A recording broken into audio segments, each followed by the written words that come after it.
आज मैं माँ के साथ शॉपिंग पर गई, तभी अचानक मार्केट में मेरी कॉलेज की सहेली आभा मिली। आभा के मांग में सिंदूर देखकर मैंने पूछा, तुम्हारी शादी कब हुई? तुम मुझे शादी में बुलाई नहीं। मेरी मम्मी मेरे साथ थी, इसलिए आभा कुछ बताई नहीं। इधर उधर की बात करके उसने मुझे अपने घर बुलाई, घर का एड्रेस दी। उसका घर मेरे घर से कुछ ही दूर पर था। कुछ दिनों बाद मैं आभा के ससुराल गई। उसके ससुराल के ठाट बाट देखकर मैं हैरान रह गई। आभा का ससुराल में बड़ा बंगला, गाड़ी, नौकर चाकर सब कुछ था, जो एक लड़की की ख्वाहिश होती है। मुझे देखकर आभा गले लग गई और बोली, आओ, अंदर आओ। मैं उसके कमरे में गई। मेरी आंखें फटी की फटी रह गई। ऐसा रईस कमरा तो मैं जिंदगी में पहली बार देखी थी। मैंने आभा से कहा, तुम बहुत भाग्यशाली हो जो तुम्हें ऐसा ससुराल मिला। आभा ने कहा, भगवान ना करे कि मेरे जैसा किसी का भाग्य हो। मैंने कहा, क्यों? आभा ने कहा, रचना, मेरी शादी जिससे हुई है वो बदसूरत इंसान है।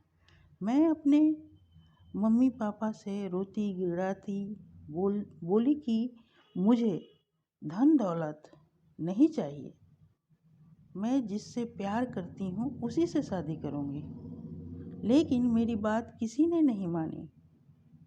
अभी हम लोग बात ही कर रहे थे कि उसी समय राहुल कमरे में आया। राहुल देखने में थोड़ा सांवला था, लेकिन बहुत अच्छे और मिलनसार थे। मैंने बोला, तुम किसी से प्यार करती थी? उसने बोला, हाँ। मैंने बोला, वो कौन लड़का है? आभा बोली, उसका नाम उमेश है, वो मेरे पड़ोस में रहता है। मेरी शादी हो जाने के बाद भी वो बोलता है कि राहुल से तलाक ले लो, हम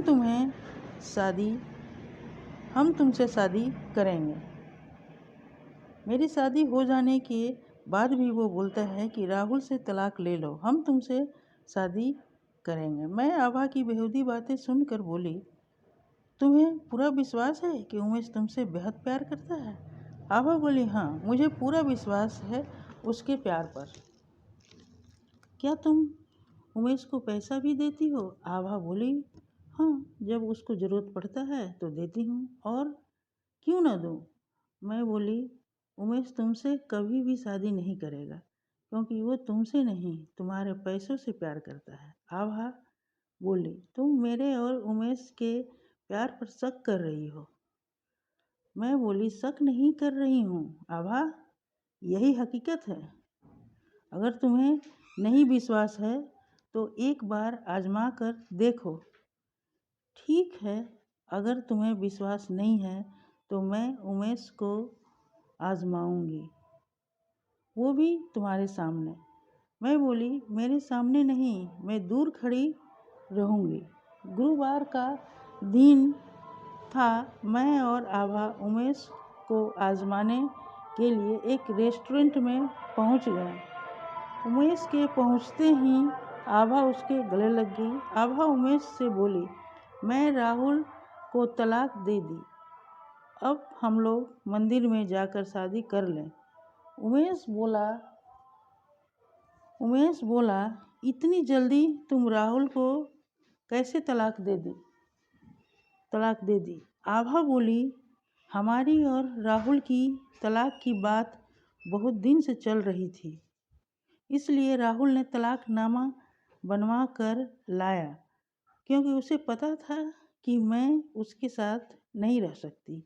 एक दिन मैं उससे बहुत झगड़ा की तो उसने गुस्से में तलाकनामा बनवा कर लाया और मैंने सिग्नेचर कर दिया।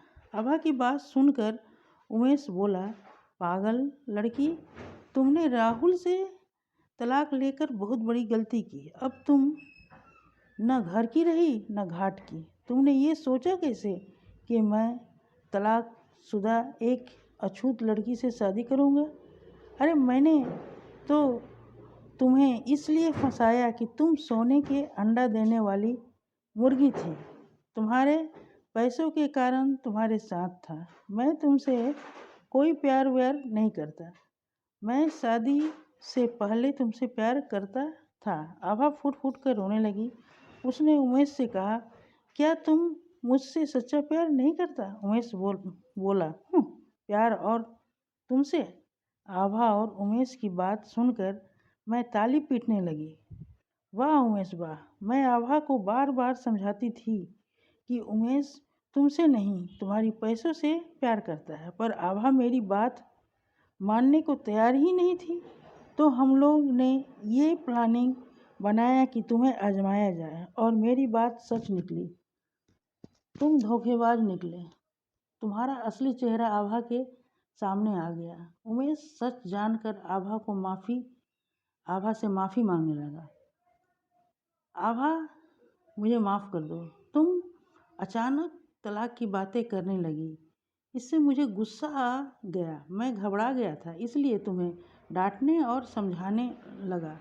आभा ने उमेश के गाल पर थप्पड़ मारा और बोला, धोखेबाज! तुम्हारी बातों में आकर मैं आज तक कुंवारी रही। अपने पति को मैं अपने आप को सौंपी नहीं। चलो, जो होता है अच्छे के लिए होता है। समय रहते मैं तुम्हें पहचान गई, नहीं तो मैं न घर की होती न घाट की। आज के बाद तुम मुझसे कांटेक्ट नहीं करना। मैं जा रही हूँ अपने पति के पास, जो हमें बेइंतहा सच्चा प्यार करते हैं। आभा को अब तक पता चल गया पति और बॉयफ्रेंड में कितना अंतर होता है। पति यदि अच्छा हो तो शादी के बाद वही बॉयफ्रेंड बन जाता है। आपको मेरी कहानी कैसा लगा? इसे आप लाइक कीजिए,